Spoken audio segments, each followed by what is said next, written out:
SIR এর hearing এর নামে সাধারণ মানুষকে হয়রানি করার প্রতিবাদে বিক্ষোভ এবং ডেপুটেশন দক্ষিণ দিনাজপুর জেলা কংগ্রেস কমিটির অভিযোগ নির্বাচন কমিশন এসআইআর এর হিয়ারিং এর নামে সাধারণ মানুষকে হয়রানি করাচ্ছে প্রতিবাদে বৃহস্পতিবার বালুরঘাট মহকুমার শাসকের কাছে ডেপুটেশন দেয় জেলা কংগ্রেস। এদিন বালুরঘাট জেলা কংগ্রেসের কার্যালয় থেকে একটি বিক্ষোভ মিছিল বের করা হয়। মিছিলটি সারা বালুরঘাট শহর পরিক্রমা করে বালুরঘাট মহকুমার শাসকের দপ্তরের সামনে এসে বিক্ষোভ প্রদর্শন করে। মিছিলে উপস্থিত ছিলেন দক্ষিণ দিনাজপুর জেলা কংগ্রেস সভাপতি তপন ক্রান্তি দেব, প্রাক্তন জেলা কংগ্রেস সভাপতি স্বপন বিশ্বাস সহ কংগ্রেস নেতৃত্ব। এরপর মহকুমার শাসকের কাছে ডেপুটেশন তুলে দেয়। আমি দক্ষিণ দিনাজপুর জেলা কংগ্রেসের অন্যতম সদস্য এবং প্রাক্তন কংগ্রেস প্রেসিডেন্ট, বালুরঘাটের পৌরসভার কাউন্সিলর ছিলাম। আমার অদ্ভুত একটা অভিজ্ঞতা হলো, আজকে আমরা এসেছি আগামী যে নির্বাচন, পার্লামেন্ট নির্বাচন, সেই নির্বাচনকে কেন্দ্র করে ভারতবর্ষের জাতীয় কংগ্রেস যে লড়াই করেছে তার পরিপ্রেক্ষিতে আজকে দেখা যাচ্ছে মমতা ব্যানার্জি, তার তৃণমূল দল এবং তার সঙ্গে সঙ্গে ভারতবর্ষের যিনি প্রধানমন্ত্রী নরেন্দ্র দাস মুন্সি, তিনিও আজকে একই কথা বলছেন।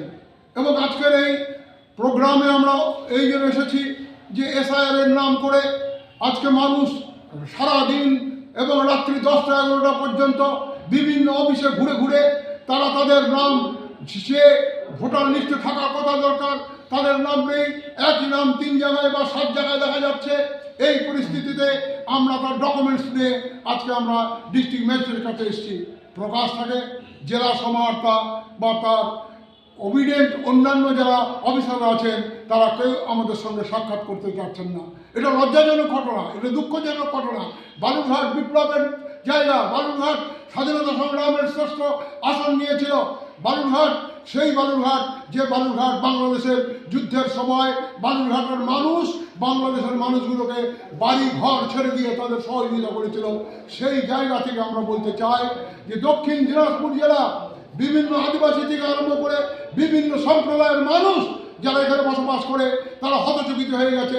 ভারতবর্ষের প্রধানমন্ত্রী সুন্দর সুন্দর কথা বানিয়ে বানিয়ে বলেন এবং তার সঙ্গে সঙ্গে মমতা ব্যানার্জি, তিনি প্রকৃতপক্ষে পশ্চিমবঙ্গের মুখ্যমন্ত্রী বলে আমরা গর্ব করতে করি।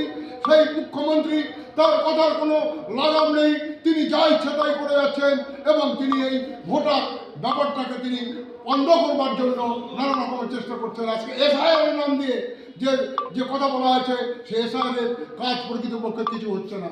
আজকে আমরা হঠাৎ জানতে পারলাম যে এসআইআর এর কাজ আরো বাকি আছে, আরো বাকি আছে, আরো বাকি আছে। অবাক হয়ে যায়। এরই মধ্যে লক্ষ লক্ষ ছেলে মেয়ে তারা মাধ্যমিক, উচ্চ মাধ্যমিক, এমএ পাস করে তারা টোটো চালায়, রিক্সা চালায় এবং সেইখানে কোনো চাকরির ব্যবস্থা নেই। অথচ প্রতিবার প্রতি সময় তারা বলেন আমরা তাদের চাকরি করে দেবো, আমরা তাদের চাকরি করে দেবো।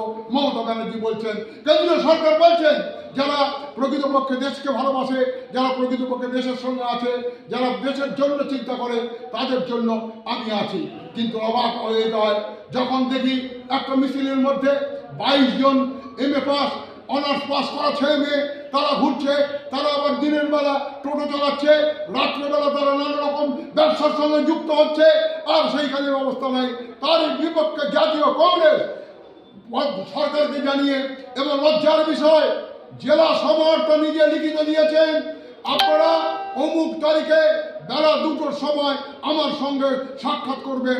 তার ডকুমেন্টস কংগ্রেস কমিটির কাছে আছে, কংগ্রেসের কাছে এসছে।